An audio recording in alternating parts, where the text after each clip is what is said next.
એક મિનિટ બોલે. મારું ગામ રાણીવાડા, તાલુકો મહુવા, જિલ્લો ભાવનગર. અને મારું નામ છે કામળિયા વલ્લભભાઈ, એનો વતની છું. મેં લગભગ 4.5-5 વર્ષ પહેલાં આ ખારેક જે બારાહી જાત છે કચ્છની પ્રખ્યાત જાત એ લગાવી છે મારા ખેતરમાં. અને આ વર્ષે એમાં ફાલ સારામાં સારો ફાલ બેઠો છે. એટલે ખેડૂતોને હું વિનંતી કરું કે આ પાક આપણા વિસ્તારમાં થાય, કોઈએ કરવું હોય તો ઉત્પાદન સારું મળી શકે.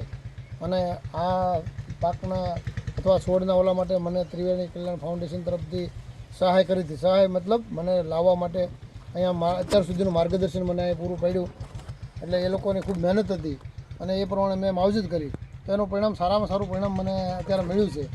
તો આપણા વિસ્તારમાં ખારેકની ખેતી 100% થઈ શકે કે આપણે જોઈ શકીએ. હું કોઈ એવું નહીં, પણ તમે રિઝલ્ટ એનું જુઓ છો.